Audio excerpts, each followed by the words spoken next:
ओम गुरुर्ब्रह्मा गुरुर्विष्णु गुरुर्देव महेश्वर गुरुर्साक्षात् परम ब्रह्म तस्मै श्री गुरुवे नमः। आज की कथा कार्तिक के महीने में हिंदू धर्म में पर्व का खास महत्व होता है। त्योहार और धार्मिक स्थिति में कार्तिक महीना बहुत विशेष माना गया है। जैसे कि देव उठौनी एकादशी आती है, तुलसी का विवाह होता है। देव उठौनी के दिन हम अपने घर पर नए नए सामान जो है ठाकुर जी के लिए रखते हैं। ड्राइंग बनाया जाता है देव उठौनी के दिन में, पिठार से गांव में बिहार में होता है। उसी तरह से जो है भीष्म पंचक व्रत शुरू हो जाता है। एकादशी से ही भीष्म पंचक व्रत प्रारंभ हो जाता है। पुराण तथा हिंदू धर्म में कार्तिक महीने में भीष्म पंचक व्रत का काफी महत्व है। धार्मिक मान्यता के अनुसार जो लोग पूरी श्रद्धा से इस व्रत को पालन करता है वह फिर पुनर्जन्म नहीं पाता, वह सीधा बैकुंठ धाम को जाता है। ये पुण्यमय व्रत है, महापातकों को नाश करने वाला है, पितरों को प्रसन्न करने वाला है। अपने पितरों के नाम से पंच भिखम का दिया जलानी चाहिए, भीष्म पंचक व्रत करना चाहिए। जिसके पास में संतान नहीं है, व्रत करने से संतान सुख की प्राप्ति होती है।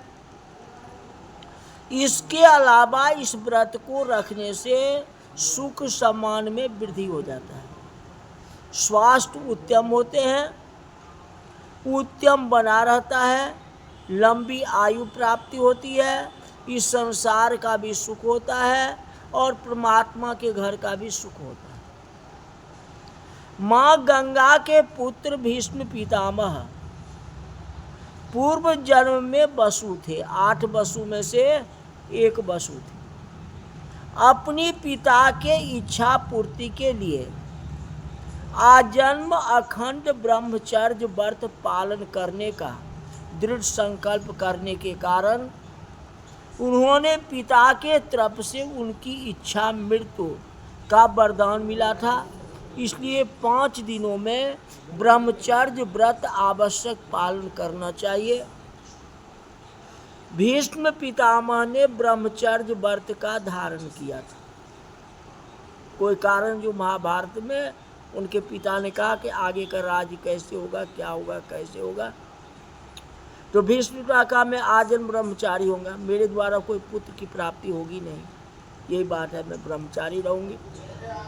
तो उनके पिता ने कहा कि तुम्हारी भी मृत्यु इच्छा अनुसार होगी, जब आप चाहोगे तब तुम्हारी मृत्यु होगी।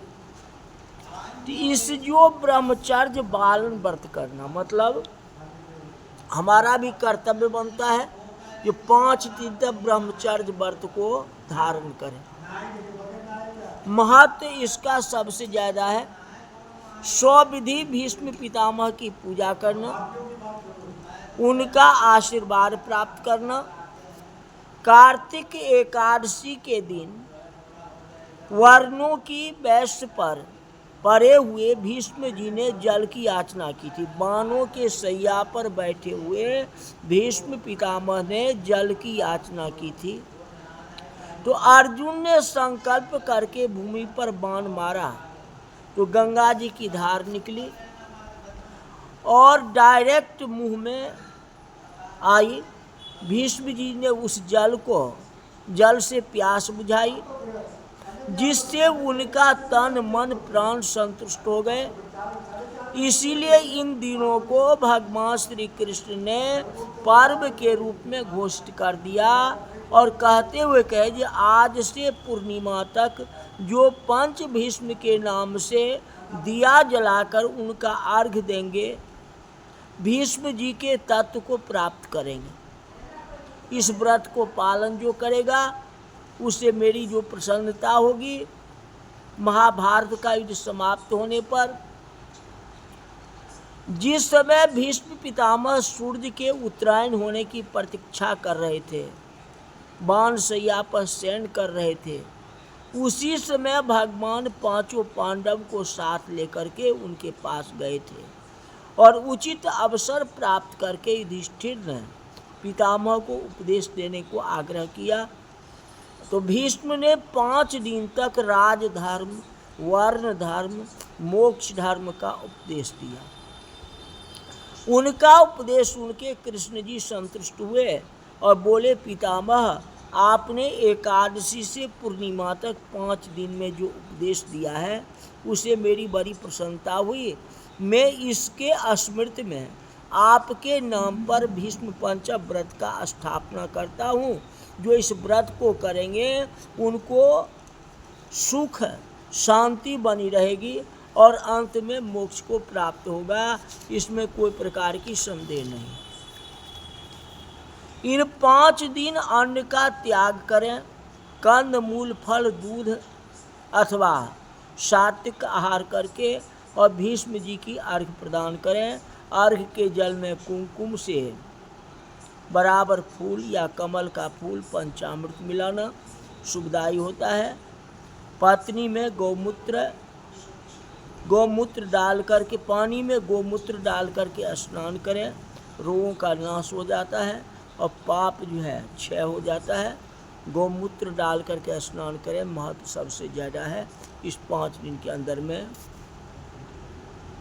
राजा पृथु ने नारद जी से पूछा कि महाराज, आपने जो कथा कहा उससे हमें प्रसन्नता हुई और सब जनजीवन में सभी लोग जो है इस पंचक व्रत को करे। फिर पंच विकल्प में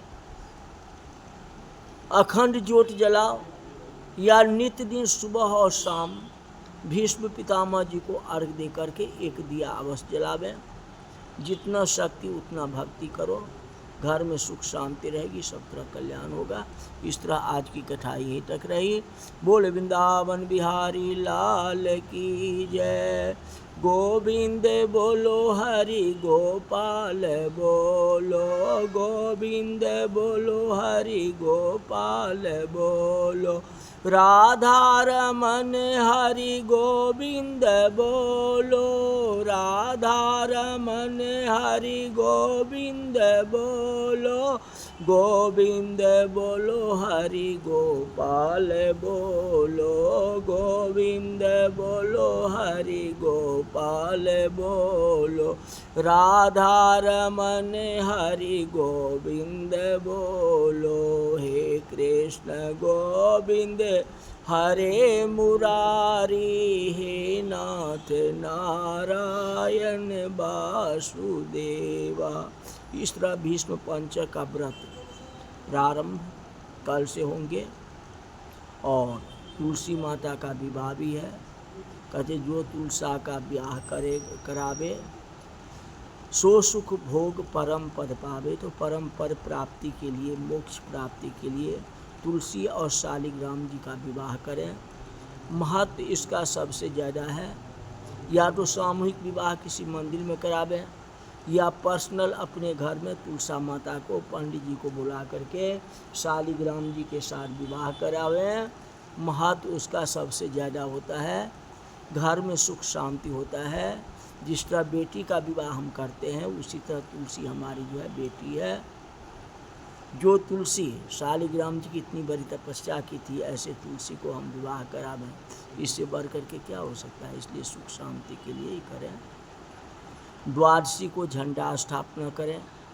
द्वादशी के दिन भगवान हनुमान जी के नाम से, विष्णु भगवान के नाम से तुलसी माता पर जो है झंडे को स्थापना करें, सुख शांति होती है। पूर्णमासी को सत्यनारायण कथा करें, सुख शांति रहता है। ये 5 दिन जो है परिक्रमा करें। नगर परिक्रमा जिसे हम कहते हैं, अपने गांव में 10-20 आदमी मिल करके घूम जाओ, भगवान का नाम लो, महत्व उसका सबसे ज़्यादा होगा।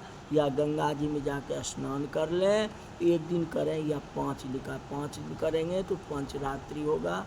गंगा का महत्व है। अभी भी समय है, अभी भी 2-4 दिन बचा हुआ है। सब कोई चलो गंगा जी में स्नान करो, सुख शांति रहेगी, सब तरह कल्याण होगा। सत्य की दाता गंगा माता, बिरला सींचूं कर निस्तारा, सुख शांति देना, सब तरह कल्याण करना। बोले वृंदावन बिहारी लाल की जय।